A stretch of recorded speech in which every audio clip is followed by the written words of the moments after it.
Bismillahirrahmanirrahim. Assalamualaikum warahmatullahi wabarakatuh.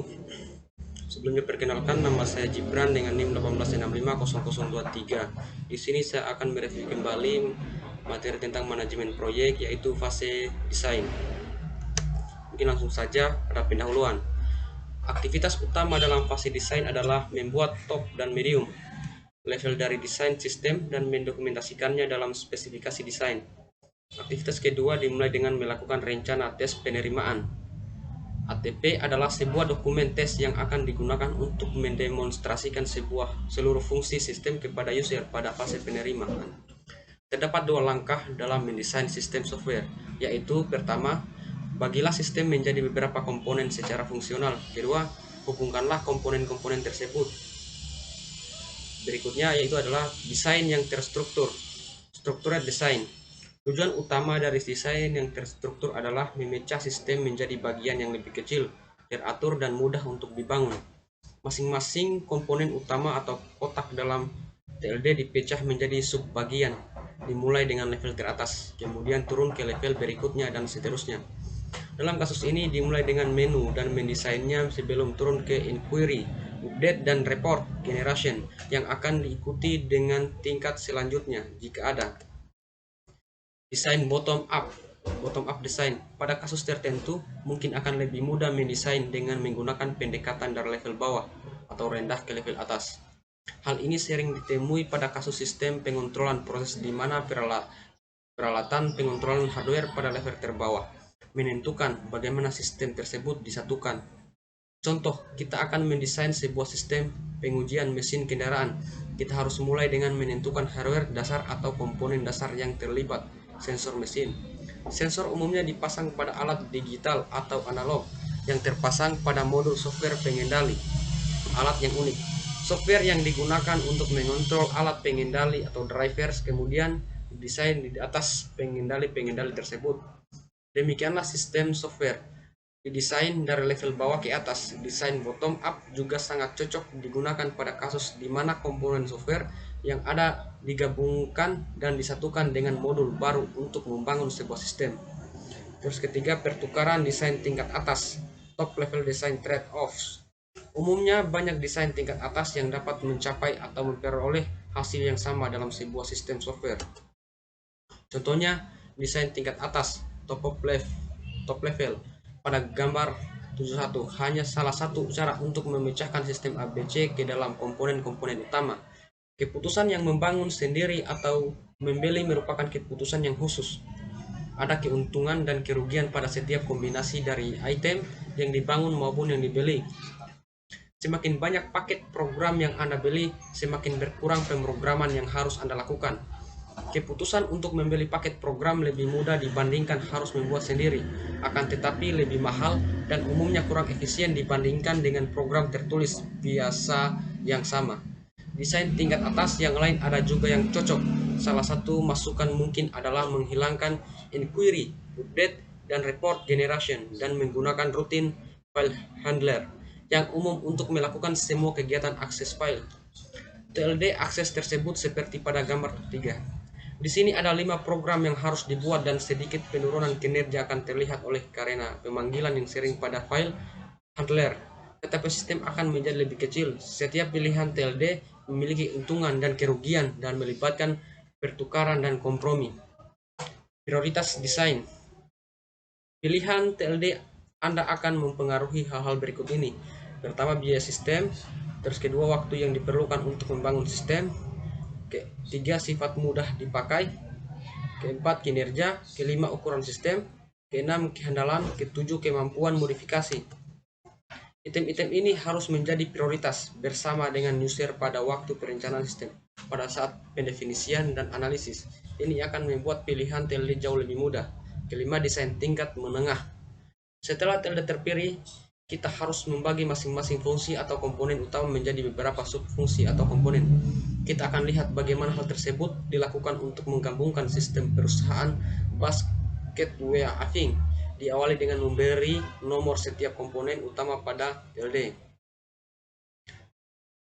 Desain top down. Ini dimulai dengan kotak menu. Diasumsikan bahwa komponen ini dipanggil ketika seluruh sistem dimulai dan menampilkan menu utama ke bagian register. Kemudian program menunggu user untuk memindahkan mouse.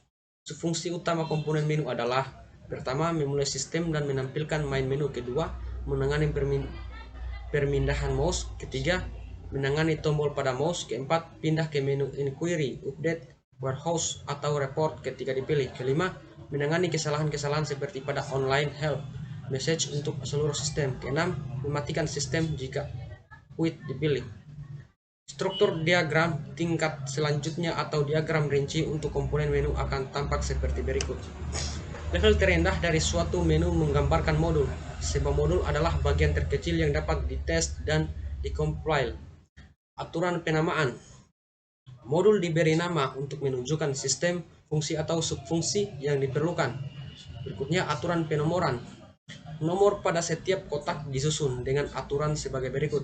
Pada tiap-tiap tingkat terendah, tambahkan sebuah titik dan angka bulat untuk nomor yang terletak di atas kotak.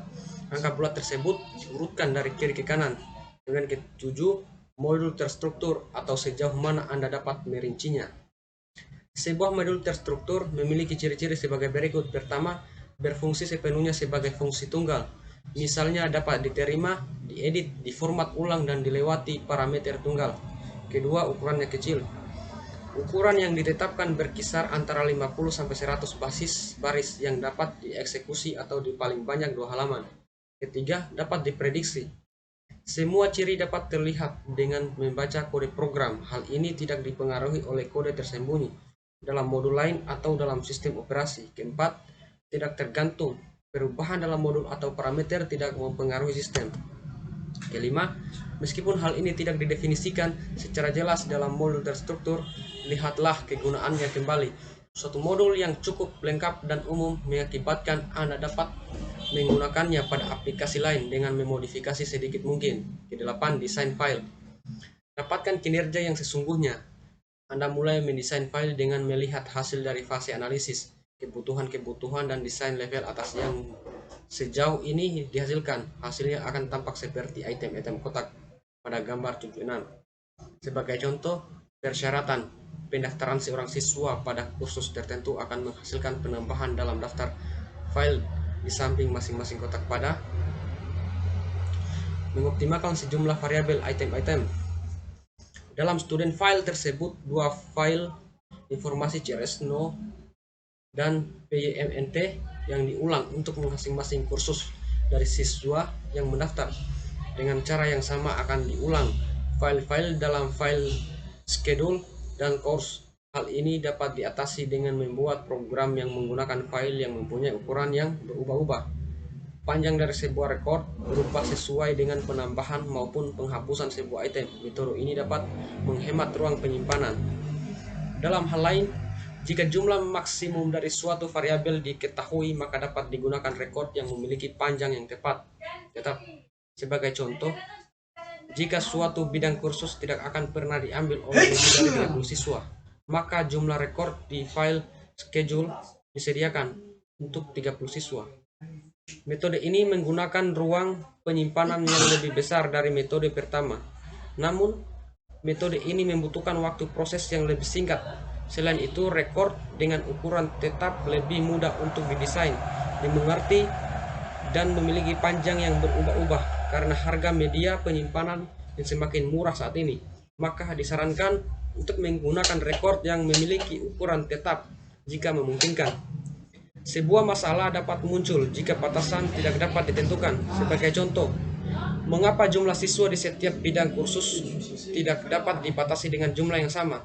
Untuk mengatasi hal ini, dapat dibuat suatu file lain yang hanya digunakan untuk menyimpan informasi yang tidak tetap. File enrollment dapat dibuat untuk setiap bidang kursus, dan setiap file akan berisi satu record per satu siswa yang mendaftar per kursus. Seperti pada gambar 710, hal ini mungkin membutuhkan biaya yang besar, baik dalam hal media penyimpanan maupun pemeliharaan file. Berikutnya, file history. Apa yang kita lakukan tentang data pada siswa-siswa yang telah mengambil sebuah kursus? Pemecahan masalah ini dengan mendefinisikan sebuah file student history, dan setelah seorang siswa mengambil sebuah kursus, rekornya dipindahkan dari file student ke file history. Berikut pengujian desain file.